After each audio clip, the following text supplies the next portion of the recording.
This might be these next 35, depends on what speed you listen. If it's 1.5 speed, maybe 35 minutes of your life, dear listener. Just remember this. What is the date that you're listening to this? The exact minutes. Just stamp it on your brain. It's about to be transformational.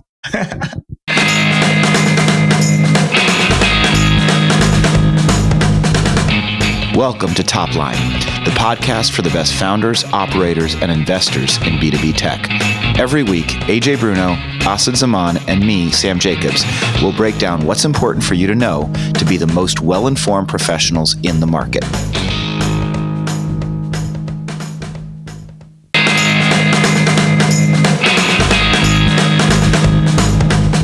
What do the revenue leaders at Google, 3M, IBM, Shopify, Square, and Cisco have in common?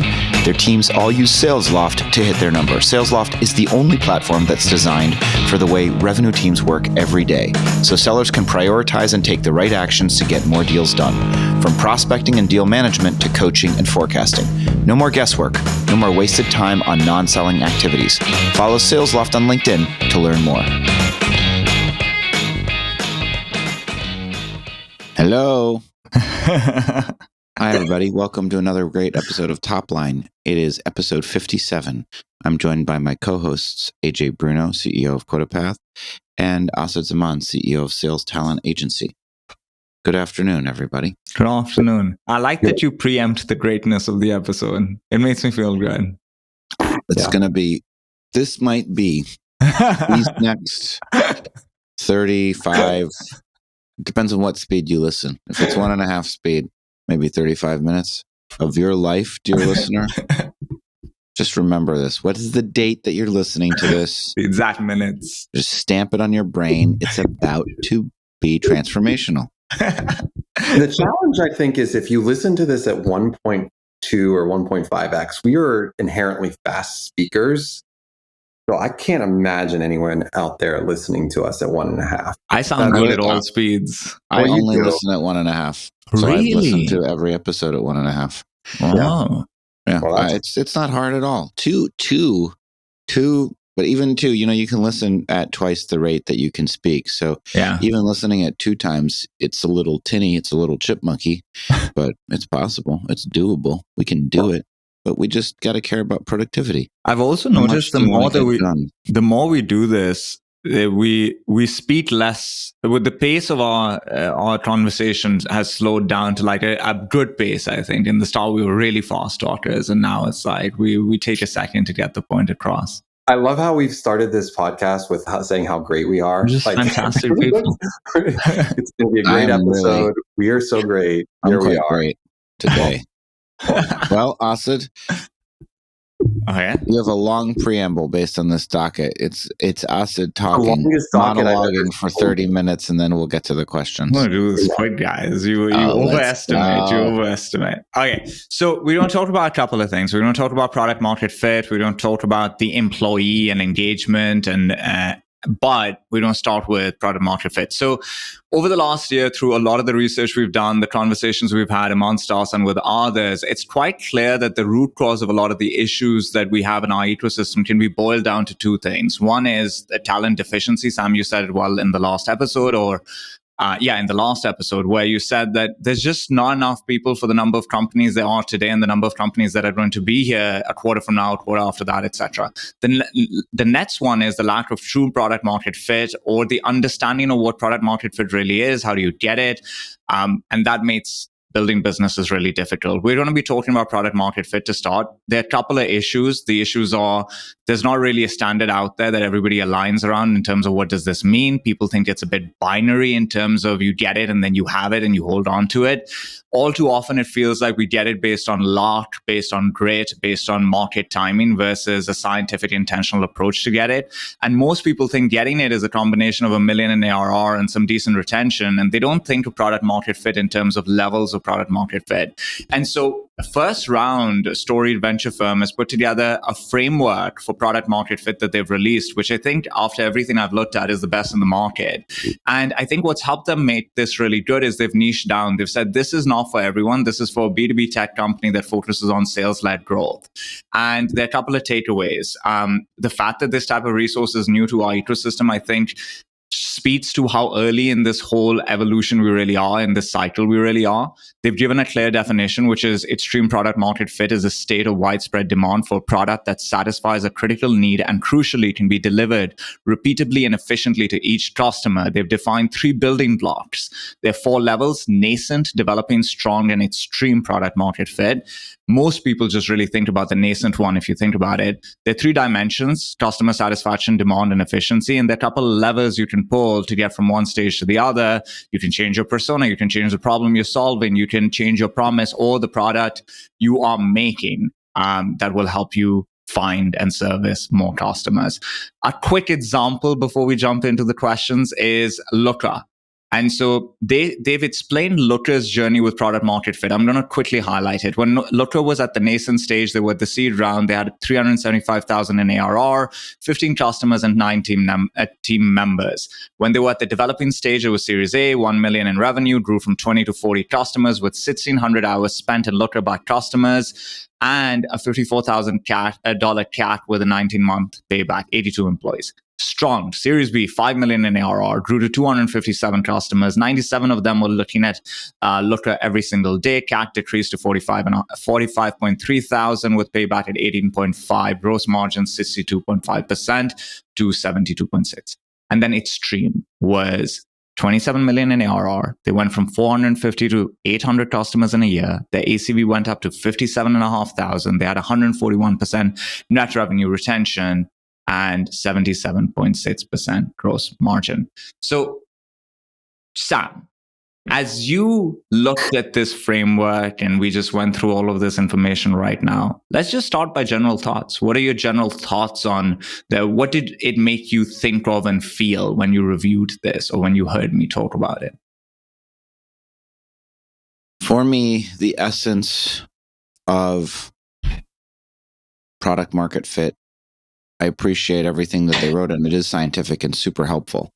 And when you look at the examples that they articulated, because was it the same post or a different one where they went into all these different companies and how they achieved it? Post, like Vanta and Almost. Yeah, it was so.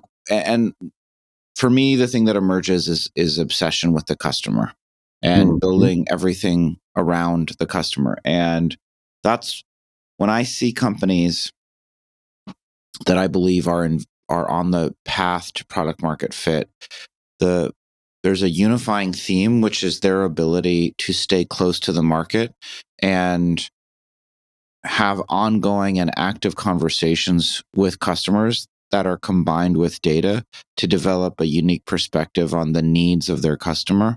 Sounds very obvious, but I've been at lots of companies where the customer was not at the center of the conversation. And when the customer is truly, and when the founders are truly obsessed with and enamored with the customer, and what do I mean by obsessed with, enamored? And I happen to have some perspective on some companies currently that are moving into product market fit. So it means that you can hear the founders delighting in the conversation. You can hear the founders obsessed with all different workflows that the customer has and figuring out how to adopt why do you do this? It's when AJ talked about learning to code, or just actually he talked about learning to manage software engineers, and he said that he wanted to sit over the shoulder of the woman that's now chief product officer at some other company and just watch her do what she does. Great founders, that's how they approach their relationship to customers. They're interested in them. They are, why do you click that? Why did you do that? Why did you do that? What happens next in real life? And how can we build software that sort of adopts or embodies that workflow? And I've been at all kinds, but I think when you think about product market fit, for me, the thing that emerges is this customer obsession. And, you had a question in the docket. The company that I've worked at that had the strongest product market fit was this company GLG, and I was there from 2003 to 2010. And we can talk about, how does it feel when you have extreme product market fit, and what are some of the elements and tenets. We can cover that later. But a lot of people had a lot of different perspectives on why GLG was successful. And my perspective has always been, first of all, success has 1,000 fathers and failure has none, right? So there are lots of reasons why GLG was successful, but one of them, no, it was not. I helped, but many people helped, and probably my ability to help was a function of the product market fit. But the thing that I think is oft overlooked when people talk about GLG is there were two people.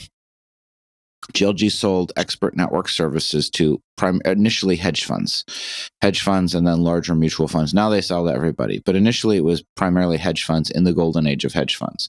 And there were effectively two, and I apologize in advance for all of the people that I might offend. I'm sorry, but if you want the tea, and you want me to spill the tea, then you have to know the truth. Stereotypes are useful.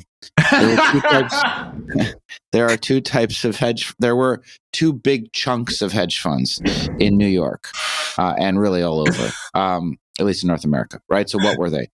The first was the blue blood, kind of like fleece wearing, attended the University of Virginia or Vanderbilt. Maybe they went to Harvard, but they were waspy aristocracy, or waspy aristocrats. And the khakis were a little tattered in just the perfect way, and they got into all the best eating clubs at Princeton and all the best fraternities at UVA, or whatever they call the thing at Harvard. But my point is, and they have a look and a profile. And Alexander Saint Amand, who was the CEO for 15 years at that company, or however long, he is of that world. And this is not a commentary whether he's a good person or a bad person. He's a wonderful person, but he is of that world. And he walks into the room and he knows how those people think and what they believe and how to present something in such a way as to make it interesting. Meanwhile, there's another group of really successful hedge funds, and they're not all conservative Jews, but they are Jewish, and they align with Judaism in very specific ways. Well, Mark Gerson, the Gerson and GLG, Gerson Lehrman Group, he's an observant Jew, and he's active in the Jewish community. And that was another group of people that he could walk into the room, and that group of people, they could identify with Mark, and they understood how to talk to him. And he would hold dinner, Shabbat dinners on Friday with Rabbi Shlomo. I forget the guy's last name. And, that was a place for those people to find some affinity. Mark knew how to talk to those people in just the way that they wanted to hear. This is not about good versus bad. I'm not saying anything about the qualities besides the fact that, the WASPs were tattered khakis. But the point is that those two co-founders, and Alexander is not named as a co-founder. The Lehrman and GLG was not really there very long, although he's a good guy too. Just all of this, I guess it depends who you ask. Depends who you ask about me. Many people say I'm not a good guy. So I don't know how we got on that part. But my point is, wrapping all of this up, that GLG is doing probably $650 million in revenue and printing about $100 million to $120 million in cash every year. And the seeds of that, the nascent stage, to quote First Round's phrasing, emerge from a deep empathy with the customer. And the hedge funds of New York specifically, they're not all in these big two broad buckets, but it's enough of them that, again, John Griffin from Blue Ridge Capital and all of the Tiger Cubs that spun out of Julian Robertson. Well, Alexander went to UVA and knew how to talk to all those people, and they all became very early customers of GLG. So, long story long, product market fit for me has to include a customer obsession and wrapping your whole point of view around the world around your ability to empathize deeply and be attracted and be in love with your customers. Sam said one of the smartest things that's ever been said on this podcast. That's congrats. Sam, you got to pick which part in that. So you started and finished within the customer obsession. I think I'll add to that and say that you have to do it over a long period of time. And I think, Asad, it's really fascinating that this article is fairly new. Like you said, I will go back to Steve Blank. Do either of you know who Steve Blank is? No. 4 Steps to the Epiphany. Yeah, 4 Steps to the Epiphany. Wow. Cool, man. Just an encyclopedia over there. And he had this startup guide, and I remember reading it in 2012. And one of the analogies he uses, he's like, think about your customer. When they first wake up, they're brushing their teeth. How are they thinking about your product? How they interact with your product? Are they thinking about your product? And that always really stuck with me really early. So product market fit has been around for a long period of time. And it's something that in that article was really fascinating because the companies that they use as an example is Vanta started in 2008 or 9. Mm. That company, when did you first hear about Vanta? 2019, 2020? Yeah, exactly. 2020. Yep. Something like that. Yeah. So I didn't even realize that. So you just have these long journeys. And Asad, I've taken product market fit over the years for granted. And it's interesting. Interesting. Say more. Because we had product market fit day one at Trendkite, and I didn't even really think about it. I just said it, and it was true. It was true. The reason for that is because I came from a competing company, and I dealt with it with a customer problem that I was like, I'm hearing this over and over again. I'm going to go solve this reporting need. They want these insights on who are the journalists they should reach out to. We hand built these reports and took it to investors and accelerators and said, like, hey, this is Dream Adventures is the accelerator we went through. We sat down with Carrie Rupp, the GM, in like a open office hours day at the Capitol Factory in Austin, 2012. Matt and I sat down and we had this printed report and said, Dream It is number 3 in accelerators. It was behind Y Combinator and Techstars at that time. Here is how you can get the share of voice to win the market in the media. And here's who you need to contact. And she's like, I love this. This is the first time I've sat down and I want to buy the product that I'm actually like talking to. And that was product market fit. And that we had before we wrote a line of code, we had product market fit. And so here's why am I bringing this up? Because I took it for granted and I made mistakes for QuotaPath with product market fit. Persona mistakes, people, technology changing, customer obsession mistakes. Did you feel were you basing a lot of those decisions on instinct at that point rather than this intentional process of trying to validate the problem and validate the solution? It was instinct. It was all instinct. Right? Yeah. And so my point of view on product market fit is either you have it or you don't as a founder. It was something you were born with and you knew in your heart of hearts, or you didn't. And it turned out to be BS. Actually, good. Yeah. It was that's totally wrong. That was the wrong point of view to have I think what you just said is such a big part of this conversation that we're having, because some people come out of an organization and they have kind of gone through the steps that other founders will go once they have created a startup. They've kind of done that in the tail end of their last company, right? Like in Trendkite, you were having all the conversations you had to have that helped you understand the problem, potential solution. You knew you were on the right track. And a lot of people, you know what? We did it accidentally because we were just trying to sell deals. So we had the conversations, but we were just so excited about the product that we wanted to close business before we even had anything written, because we knew we needed to show traction in order to get investment. And so the product market fit was happening at the same time. We did the lean canvas and we did all of the things that you needed to do in the lean startup and Eric Ries. That was that era. But it was the right thing because you talk about your unique differentiator and the problem and your competitors, the advantages, competitive advantages, blah, blah, blah. But the thing that we just really ultimately just fell into a little bit was, PR is about design and the look and the feel. Nothing else out there represents that or allows a communications director to communicate to their team what the attribution of PR is. We will create a report that looks fantastic and phenomenal that will help get engagement and internal conviction inside so that they get a seat at the marketing table or even the executive table. That idea obviously came to fruition. We walked through it, but again, it wasn't a hypothesis. It was our fact. It was our truth. And that became product market fit. And we probably needed to look at it as a hypothesis. The reason I say that is our hypothesis would have ended up true, but I would have had more of a skeptical point of view coming into QuotaPath and building QuotaPath, where even today I have a skeptical. We have almost 1,000 customers. I'm afraid we're not in product market fit almost every week. So that's actually a really interesting point, because one of the questions I was going to ask you is that after reading this, has it changed your view on product market fit within QuotaPath, right? Like, because so many people think they have it and then they move on. Like, you solve product market fit early days and then you start moving on to other problems. Looking at this now, how do you think about product market fit? How do you think about making product market fit this thing that is constantly top of mind and being worked on in an operationalized way within your business after reading this?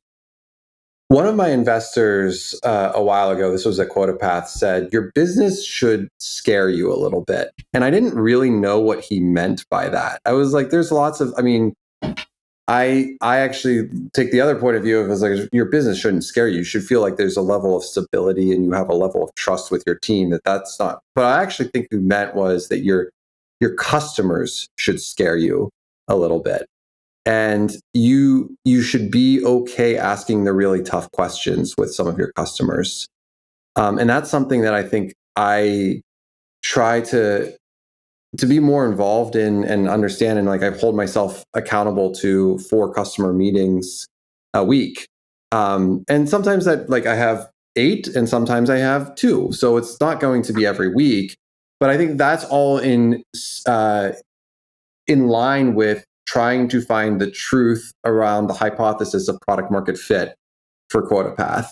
And that's because there's some level of your buyer behavior changes, your customer, more importantly, going back to that Steve Blank, when you're brushing your teeth, when are they thinking about running payroll? When are they thinking about running your sales team's payroll? Like, for a finance leader, right? Yeah. How are they thinking about that? And so that piece of it is like, oh, if you're going to sign a big contract with a payroll provider, and we're embedding a payroll provider into QuotaPath this summer. Like, when we go and do that, doing the work to figure out, if you have customers that have that payroll provider, they're using this CRM, where do you meet in the middle, and like, how are they thinking about that? That's a product market fit exercise. I'll get off my high horse for a second. I just wanted to double down on the success has millions of fathers, failure has 0.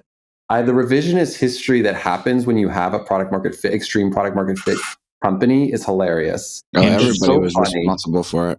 Trenkai and GLG are probably similarly, like, you can. They couldn't have done it without insert the blank. Can we click into this extreme product market fit a little bit, Sam? Like, when you were GLG, from what I've read and heard, I at a certain points had what is defined as extreme product market fit. And I think this one element of extreme product market fit that I find fascinating is this pull that you have from the market. Till you felt that pull, you don't even know what it is. But there is a moment where there's a pull. Can you talk a little bit about how that feels like when you're in the organization, and how that's informed your thinking as you build a new business? It feels amazing. Here's how it feels. And this is the joke that I would make back then. Everything you try works. It's just to what degree. And some things work amazingly, and some things work a little bit. And really, very few of the things that you try don't work at all. Really? That's so interesting. It's the idea, product market fit. Extreme product market fit is the feeling of running downhill, and building a company is mostly feeling like running uphill. Yeah. And when you're running downhill, everything feels nice. And so how did that manifest itself? We would introduce, I ran the consumer product. It was organized by industry verticals, and you had to pay separately for each industry vertical. So the first thing I did was we only had 3 when I joined: energy, healthcare, and technology. And there was a question about whether people would pay for access to experts in consumer businesses since they were more easily understood and didn't need access to experts. That turned out to be totally wrong.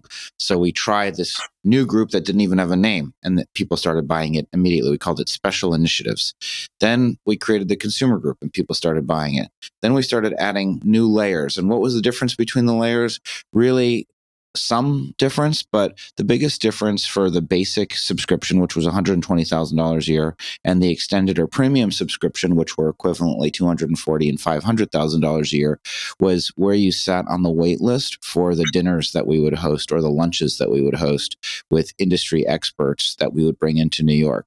And so Viking Global, which is a very famous, asset manager, I just remember them becoming premium and moving up to paying us $250,000 every 6 months. And it was really because Glenn, one of the guys over there, just wanted to make sure that he got first dibs on all of the events that we hosted.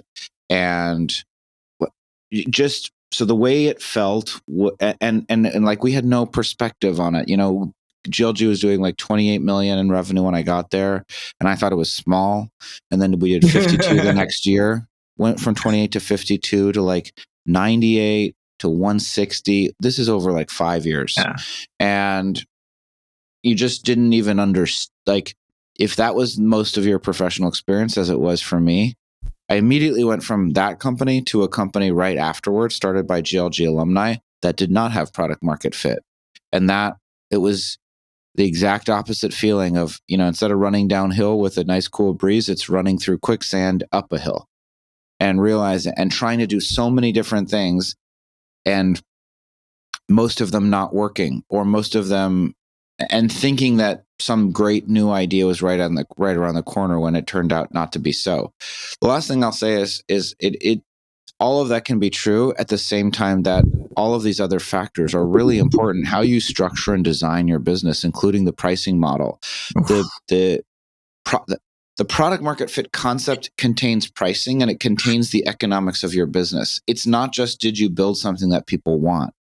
It's, did you build something that people want, that they will continue to use, that you can deliver to them at a price and a value proposition with gross margin attributes that allows you to have a company. There's plenty of stuff that people want to some degree, but you can't deliver it at a price that works, or at economic levels that work for you. And that's something that's very interesting. It's such an important point that you just made. Like, it was one of the things I quite liked about their framework, was that there are three major dimensions of product market fit. One is customer satisfaction / happiness. Maybe those are the same words. That's really what most people think about. But then there is the impact it has on demand. Like, are you feeling a pull from the market? And the last part is efficiency. And the way they define efficiency is essentially the unit economics. Like, can you do this in a repeatable and scalable manner? Like, is this a real business or not? And I thought that was quite fascinating about it. Can you talk a little bit about how, if you were to look at your experiences working at an organization with product market fit in the extreme levels, then you mentioned one that didn't have it and was trying to scratch to get it and didn't get it.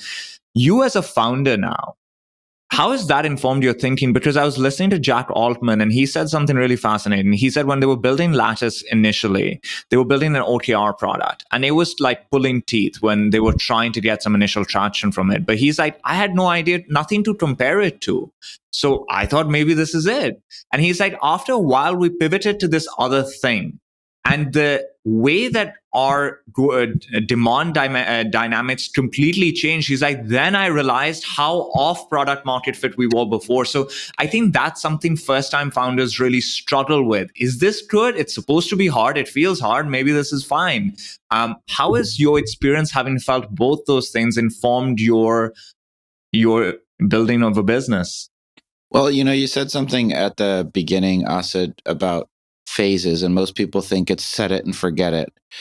And that's one of the most interesting parts about it, which is that it is, first of all, there's so many stories in that first round, review document, that article that we're referencing.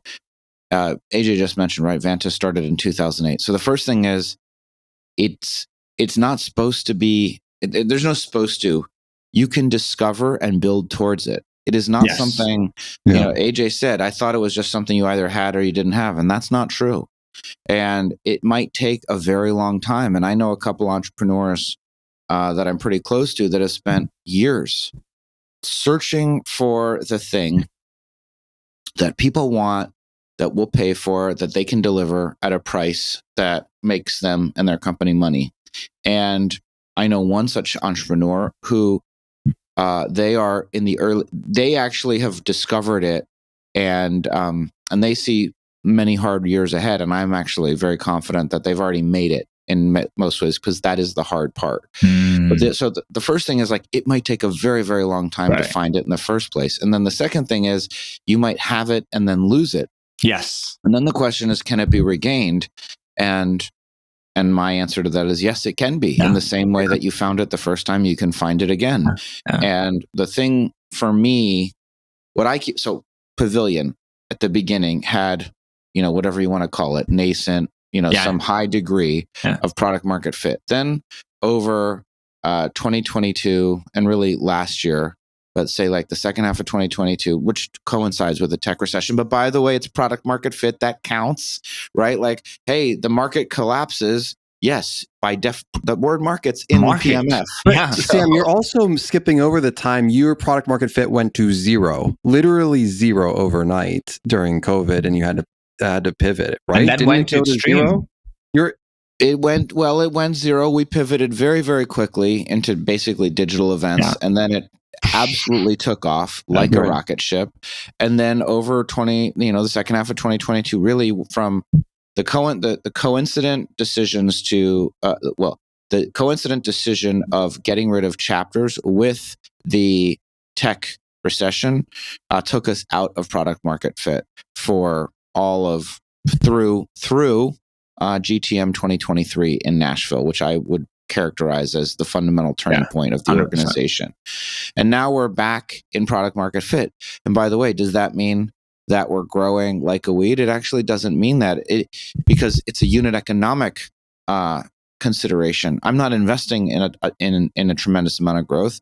Our individual membership business has 5-to-1 LTV to CAC. Our corporate business has 4-to-1 LTV to CAC.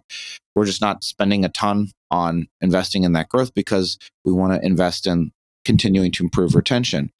So all of that is to say that product market fit is a thing.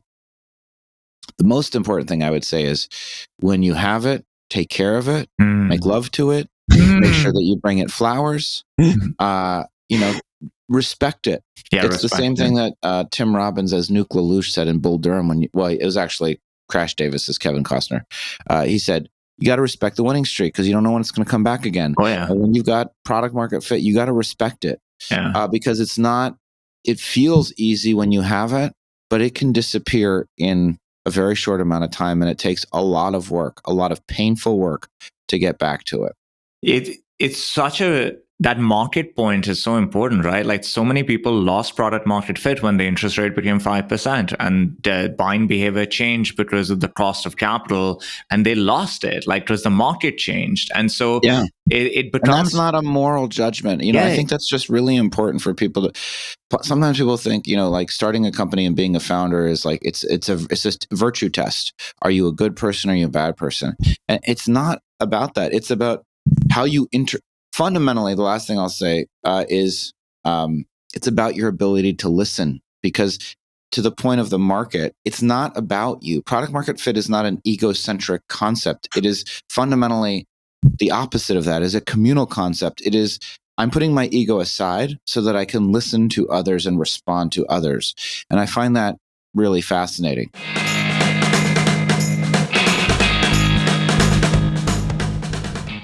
Hey there. I'm Jesse Shipman, CEO at Fluency, and a big fan of Topline.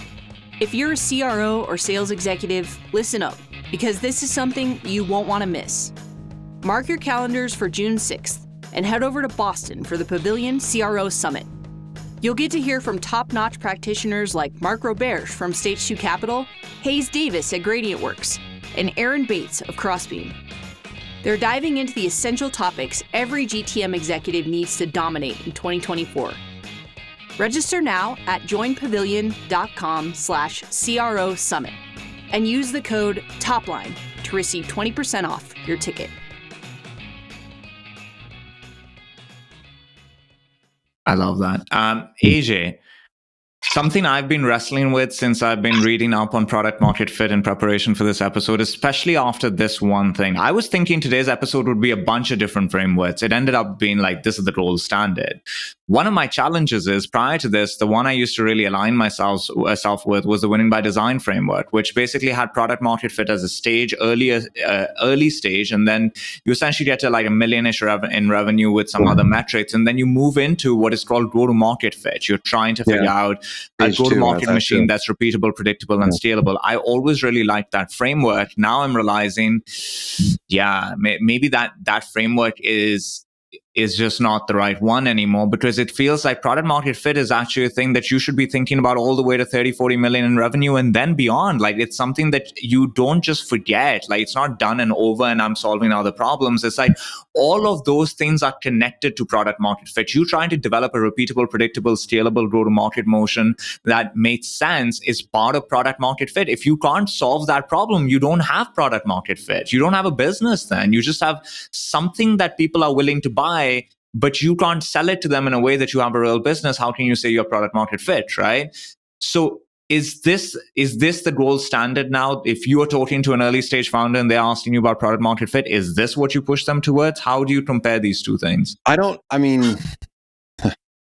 It's really challenging because I think with frameworks, they need time. They need to be battle tested over time. And you can think about plenty of frameworks that have tested time. With product market fit, we always said $1 million in ARR, but I don't think anyone actually believes that. That's always used in investors will say $1 million in ARR, but then they'll move the goalpost on raising with that product market fit to go to market fit, which I also like as well, by the way, Asad, with stage 2 talks to and how to build a go to market team.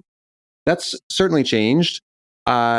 Sam has been full of wisdom on this call so far, on this conversation so far. So I think it goes back to the customer obsessed. So you at 30 million, do you have a CEO that's still customer obsessed? Question everyone out there should be asking themselves. Maybe this is the better question then. Whose job is product market fit? Founder, CEO, right? Yeah, I would say, the CEO is, who's customer obsessed? Like, that's the question. Right? Yeah, right. I think that at the end of the day, the accountability and whether you have that downhill running. So that's the other side of it I was going to say is, how many downhill runners have there been in the SaaS ecosystem in the last year? Do you know UiPath, wild story, for 10 years, 500,000 in revenue. That's it. 10 years. This company 10 years? 10 years. This company is an $11 billion company today. 10 years. 10 years. $500,000. That last part of, so Asad, you hit on the most important part of that entire framework, in my opinion, which was like step 20 or whatever. Resiliency. Oh my God. Resiliency. And not just resiliency, AJ. Resiliency and patience. Because they're different. You can be resilient in the moment, right? Like you get punched in the face, you get back up. It's about being patient as well, because it just can take a lot of time. It can take a lot of time, and you have to really love this area and this problem and really enjoy solving it. And as Sam said, have this extreme level of love and empathy for the customer and the space for you to be that patient. It's impossible. Well, how many times has us, the three of us, even as CEOs, have talked, and sometimes turns into a therapy session where we wanted to throw in the towel. We've just been so frustrated. It's driven us in terms of it's affected our personal lives. I know for me, like product market fit and what happened at the beginning of last year, where go-to-market teams ultimately were being cut and slashed over and over again, and our GRR was tanking. It drove me to the hospital. I mean, we didn't talk about health in this conversation, but I ultimately had an onset of atrial fibrillation because I felt like we fell out of product market fit. Yeah. That's how important it is. That's the epicenter of what we're talking about. Isn't that crazy? That's a wild point. Can I say one last thing? Because I just want to echo. Please. I find it. Say many things, Sam. Oh. I like it when you talk. I think I'm going to start my podcast with you guys, and then I'll just get to talk uninterrupted for a long time. I think I just keep coming back to this idea that sometimes people view it as some kind of morality tale, and it's really not. And as part of that morality, part of that anti-morality, that's why for me, unit economics is is almost like the entire story of every company for all time, which is if you have this guy Preston, from or Weston Gaddy from Radian Capital at the first or the second CEO summit said, growth is not a right. It is a privilege of companies with good unit economics. And good unit economics can come in many different forms depending on how you've designed and organized your company. And again, this is my point. Like, I'll tell you again, revealing something vulnerable. Ooh. Maybe we're spending some time, or me and Carly and a bunch of other people are spending some time thinking about what is the natural rate of churn in a membership association like Pavilion. And I think the answer is pretty high. I think these are high churn businesses. We don't want them to be. What's the rate of churn for CrossFit? I bet there's lots of people that try CrossFit and then never come back. Consumer is very and also, high, right? by the way, they probably measure it by like, oh, if you're there for a year, then our retention is 99%. Yeah, exactly. Don't say that. Exactly. and so it's like, listen, so for me, it's like, how do I know that we're in a good place? Because the business is investable, literally 5-to-1 LTV to CAC on individual memberships. What's my goal? My goal is not to get it to 10-to-1. We're trying to fix retention. We will fix retention. I got a message today from a guy, and he's like, canceling his membership. He's like, I joined Pavilion to get some professional development and growth. I took CRO school. It was transformational. It accelerated my career in untold ways. I did this, that, and the other, and it's been so valuable. And I'm hoping that you can cancel my subscription very efficiently and quickly. It's a very strange message to receive. You're the best. You made my life so much better. I love you. My child's name will be Sam Jacobs. Let me be as transactional as possible in a community who explicitly says try not to be transactional. But my point is like, so do I think we have product market fit? I don't know. Look at our inbounds. We get hundreds and hundreds of inbounds every single week.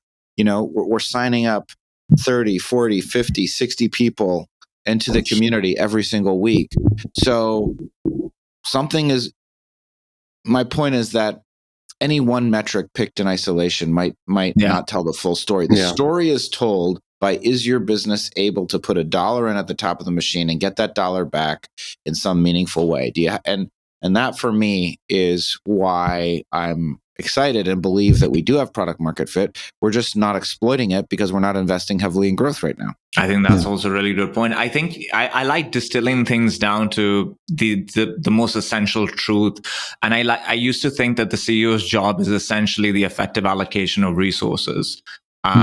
Because resources are scarce, so you really have to think through what you want to do with it. I think now it's the combination of that and product market fit. Because the other part of this that is interesting is that there are 4 stages of product market fit. The last stage is this extreme level of product market fit.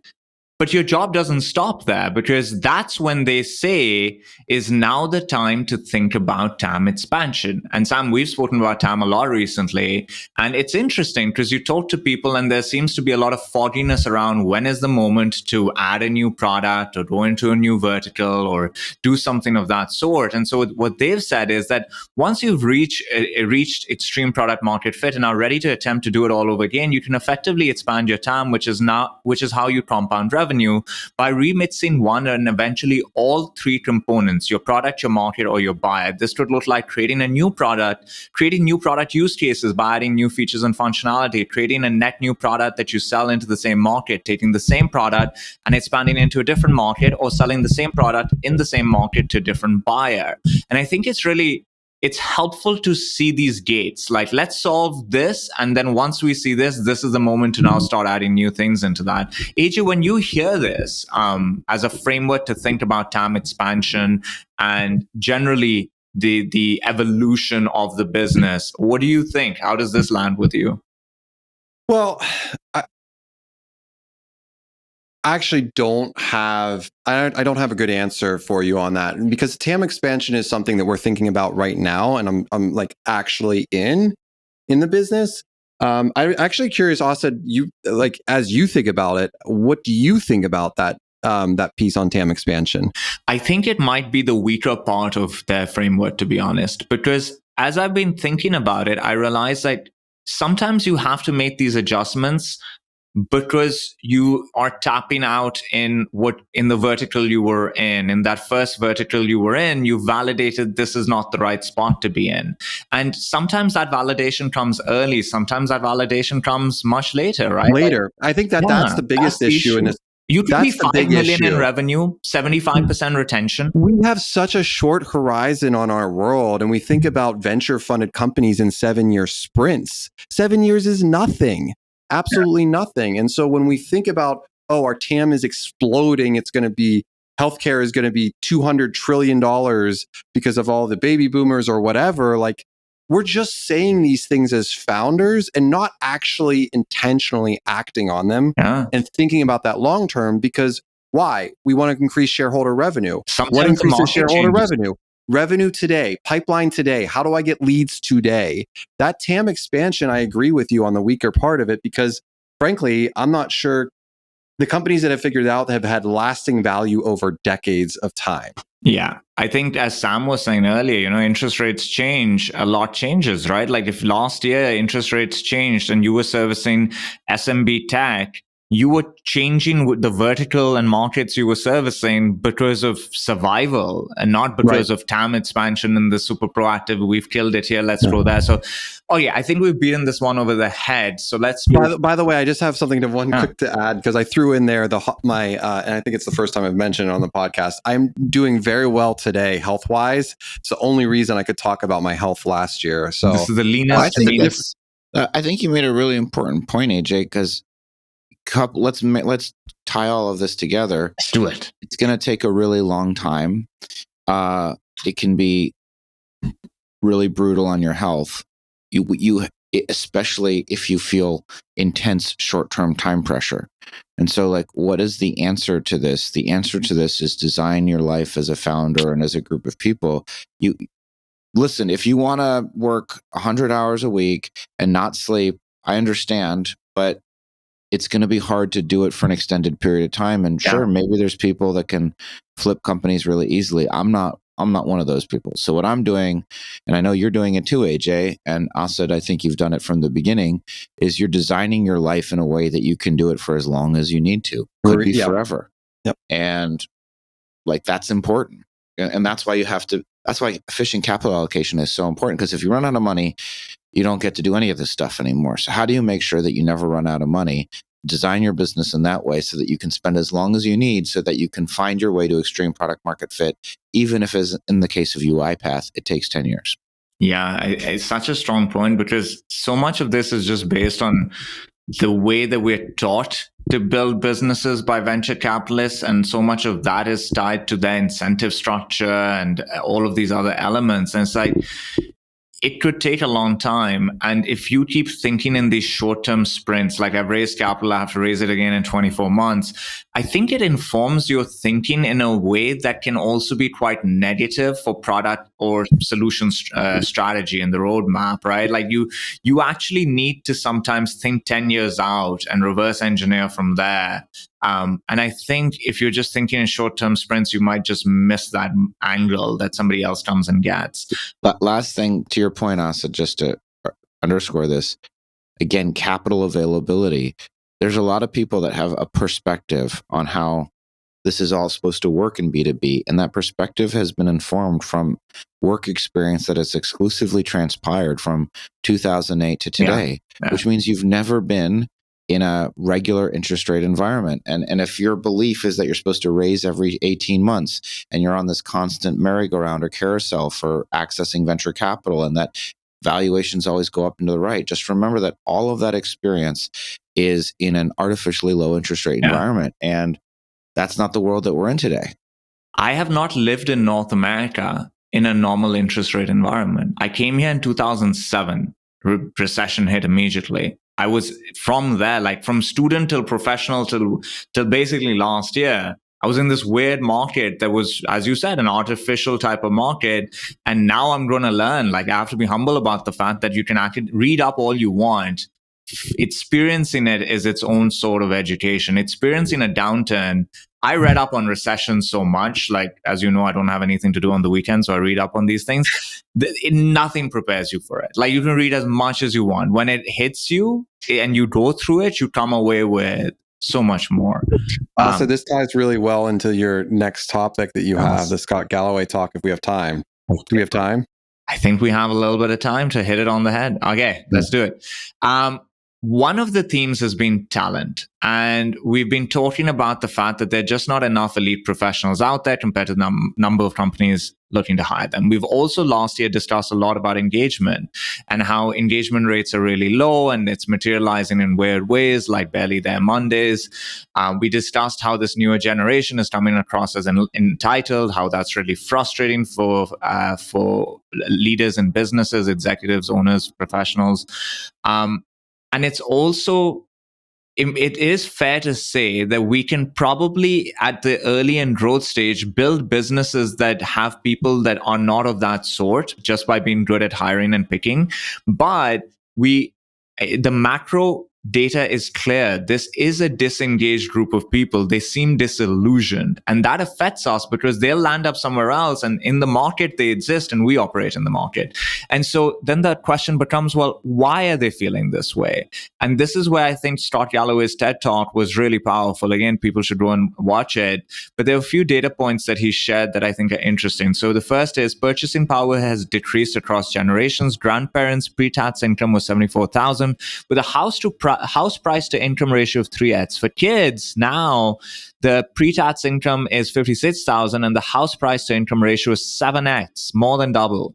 The percentage of 30-year-olds earning more than their parents did when they were 30 in 1940, 90% of people would make more than their parents made at that same age. Right now, it's 50%. Going to college in 1987, debt as a percent of first-year income in 87, it was 31%. In 22, it was 53%. Admission rates are going down. 27% admission rates at top schools in 87, 6% right now. And hence, US adults who are proud or extremely proud of being American, 55-year-olds and above, 50%, 18 to 34-year-olds, 18%. So, Sam, what does this data tell us about why young folks are disillusioned and disengaged? Like, when you watched the talk, what was your big takeaway? My big takeaway is that if you don't vote and you don't participate in the government, the people that do vote are going to design the system to reward themselves. And old people are at the helm and they are driving decisions. I would imagine in most Western democracies, but especially in the United States. And that's why, taxes on income are 45%, but long-term capital gains is 15%. And I also think that nobody has the stomach to. I just think the frustration with young people, and you can even see it. It is a lack of engagement, and it is a cynicism and almost a nihilism that is really, really scary and has the potential to really continue to tear apart the fabric of the country and of the world. And there's no single cause. I will say that the lack of a monoculture is really impacting us. And what I mean by that is, in the 80s, there was ABC, CBS, and NBC. So you had your choice of Peter, whatever, Dan Rather, or Tom Brokaw. And that was it. And if you were a hardcore conservative or a hardcore progressive liberal, maybe you listen to NPR, but you still got your nightly news from Tom Brokaw, by and large. And so and we all watched Cheers, and we all watched Friends. We did. Yeah. And I still watch Friends for the record. I still watch Friends too. It can be funny. Love Friends. And my point is that there was the water cooler, like we all had something in common.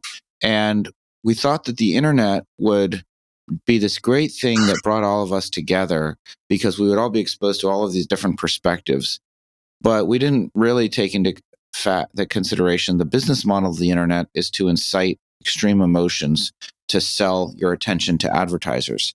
And so instead of creating commonality, what it did was it fragmented all of us into millions of subcultures, of tiny little subcultures all of whom are less connected to the central culture and of shared beliefs about what is America and why are we all in this together than ever before. And I think that's happened all over the world. And so that's happening, right? We're not aligned. We're not united at the same time that old people have designed a system that is intentionally, as Scott Galloway said, like, why on earth is Social Security not needs-based? I don't understand it either. It is totally insane. My parents don't need Social Security. I'm not going to need Social Security. Social Security should be, any program should be for people that need it, that are disadvantaged, not for just anybody to get it. And I just think, so it's, and some of my friends, including Brandon Barton, who we're all friends with, said, because we talked about this exact topic at CEO Summit in Scottsdale this year, and Brandon didn't mention it on the floor of the conference, but afterwards he said, listen, the reason that they're all like this is because they feel like they've been sold a bill of goods. This is the path to success. Go to college, get a degree, get a job, work. You're going to have a home. You're going to have a family. You're being engaged with your community. And I think, as Galloway said, Mark Zuckerberg has done more to destroy, young people. I think that the combination of the business model of the internet coupled with the spending patterns of the people in charge and their unwillingness to part with any benefit or provision for themselves has created something that feels unsustainable.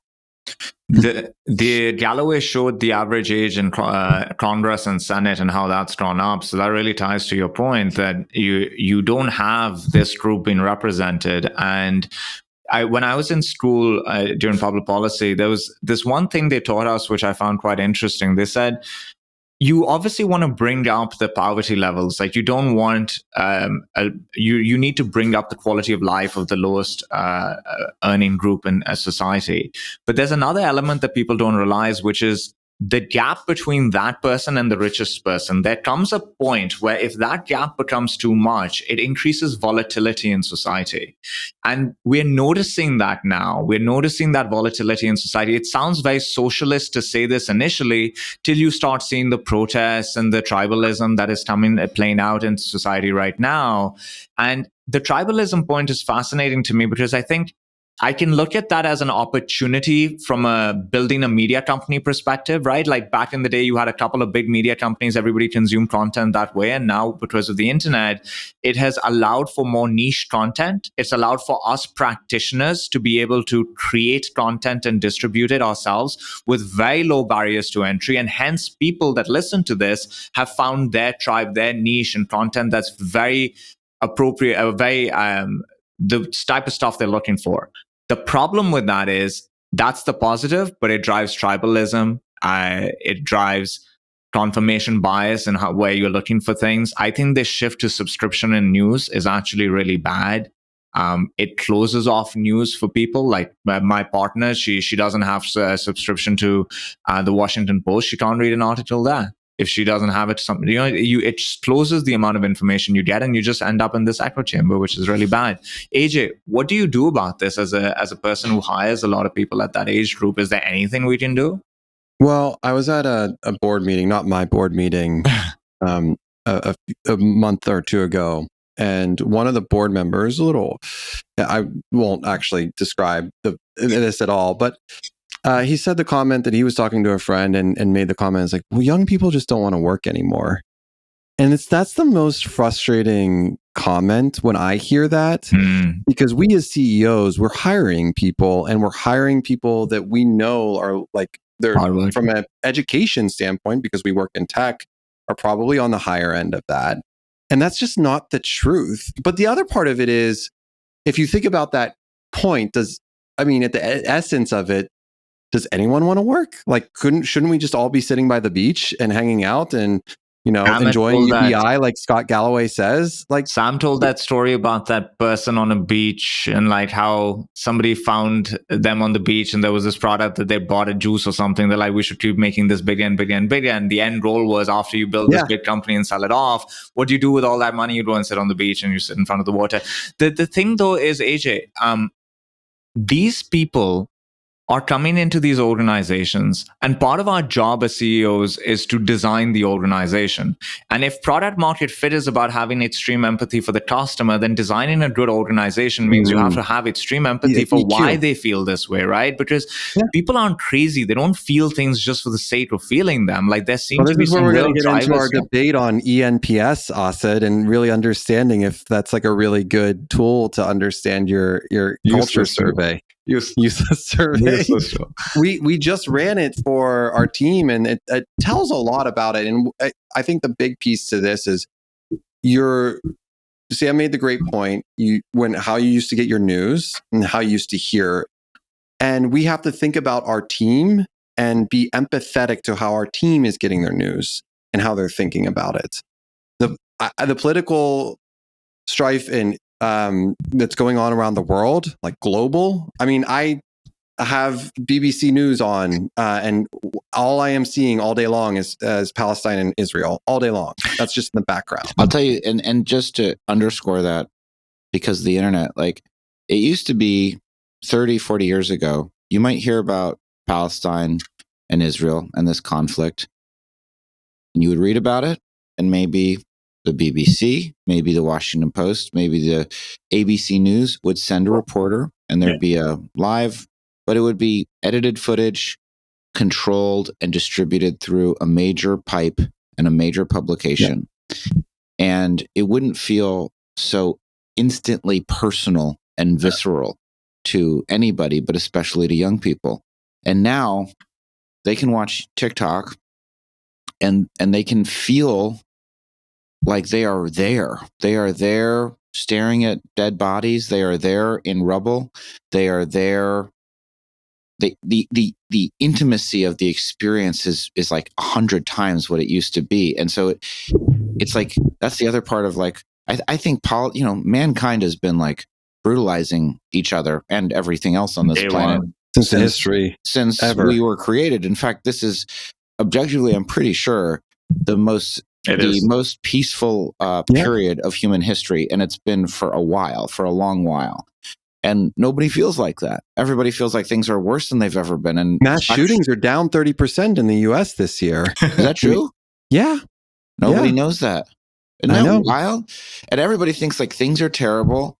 I mean, they feel so connected to it, and they're upset. They're actually upset in a way, like they feel connected to all of these different experiences that are happening all over the world through this great filter. I don't know. It's just totally. Well, so it's to bring it back to Asad's point, we as CEOs have the EQ for our teams. You as executives out there have the EQ for your teams. Your teams are going through this. We bear that burden sometimes. And it's a really frustrating burden because at the end of the day, we just want our teams to do great work. We want them to focus on the mission and vision of Pavilion and bringing people into the community. And we want to focus on who's the next best client that we can go out and recruit the best go-to-market team at STA. We want our teams to be able to do this. And yet we as CEOs, just like the question that Scott poses, do we love our children? Well, of course, our employees aren't our children, but in a lot of ways, we have to take them on in the same way. We have to think about these things, think about how their paycheck, think about them being able to buy houses. Think about them. Yeah, I agree with you with that. The student loans. So the half of Quota Path is in Texas. Texas has a very different political environment than Pennsylvania. Yeah. These are things we have to take on. And not to talk on a political level, it's frustrating though as a CEO that feels like a burden that we have to wear. I think, of course, it's frustrating, but like the same way somebody is going to be like, it's frustrating that they have to spend a lot of time with customers. It's the job, right? It's like job. some of it is, it's just such an integral part of the job. I think what's really interesting. And by the way, it can have a lot of benefits for the record. When like the benefit of it is having that close connection and having that conversation when someone on your team is going through something challenging and you help them see through that and overcome that.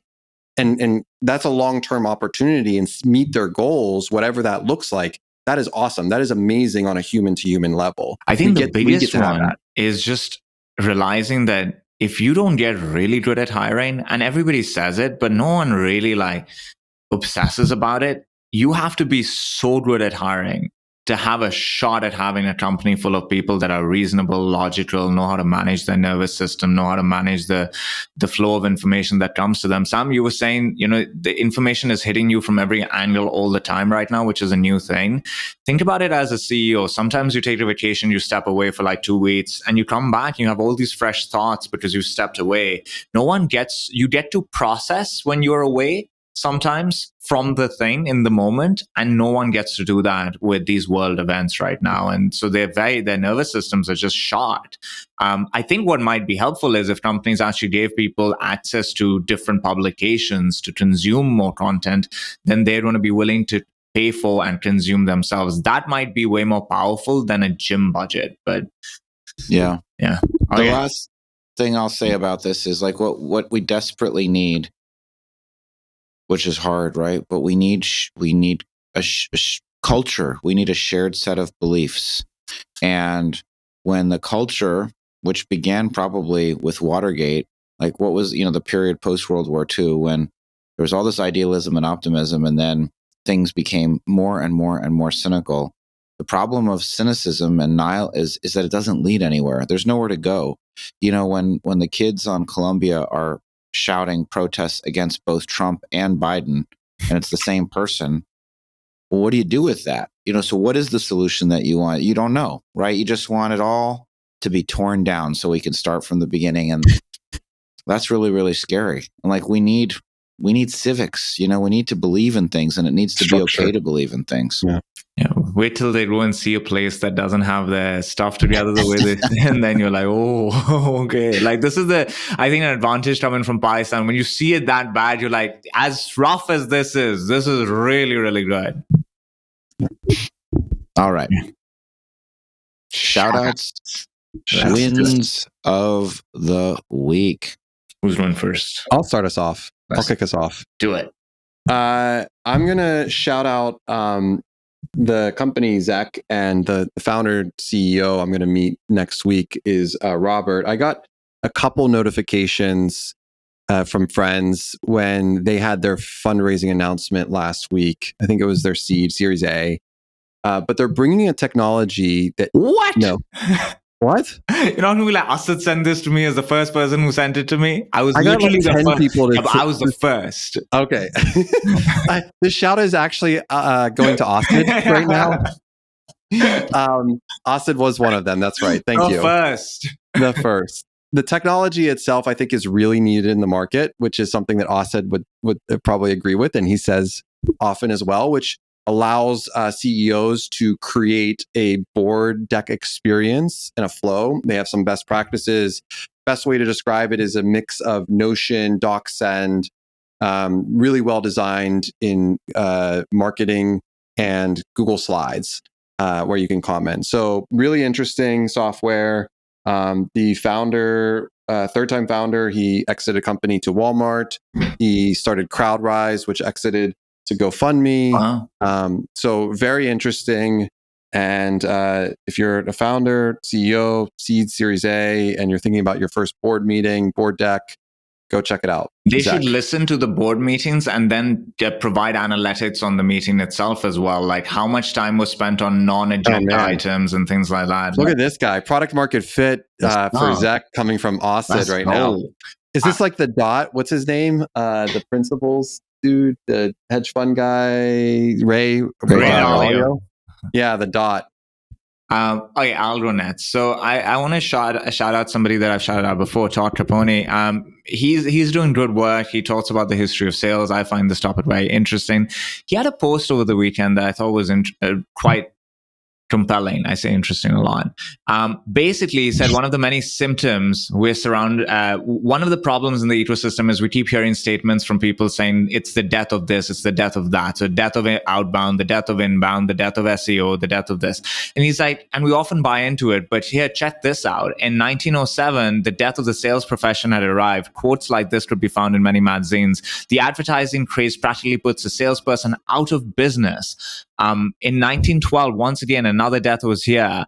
Buyers know more nowadays, adding that the rise of mail order catalogs to the list of sales profession killers. In 1920, executive buyers didn't want to talk to salespeople anymore. They started having junior employees order business catalogs to their home addresses so that they could bring them in and they wouldn't get calls to their houses. In 1952, the last one, the entire profession was talking about a 2-page article that appeared everywhere called The Vanishing American, an article proclaiming the demise of the direct door-to-door sales profession. In 2009, I was a direct door-to-door salesman. I made a lot of money doing it.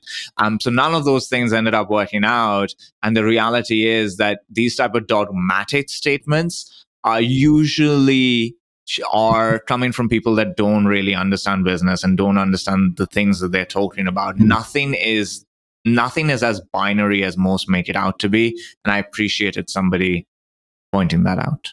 So shout out to I'm gonna say today, mark this date.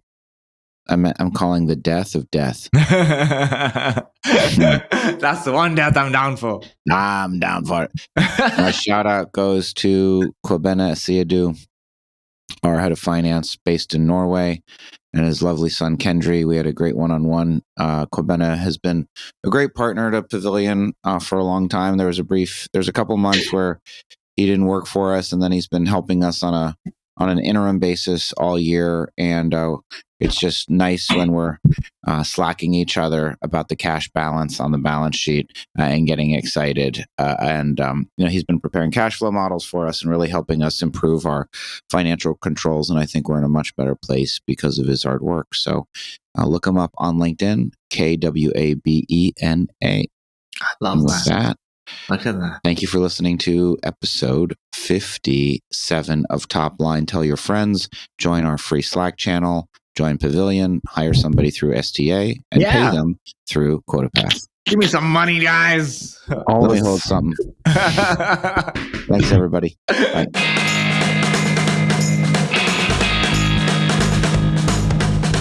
And that's a wrap for today's episode, brought to you by SalesLoft. SalesLoft helps revenue teams take the right actions to close every deal with the only platform built around the seller's day. Visit salesloft.com to learn how the world's top revenue teams hit their number by using SalesLoft.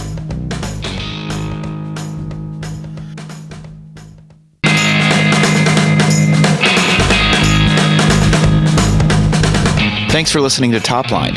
New episodes come out every Sunday. If you like what you heard today, subscribe so you never miss an episode, leave a 5-star review, and share it with your friends. Don't forget to join our Topline Slack channel to connect with us and discuss the topics we cover with other listeners.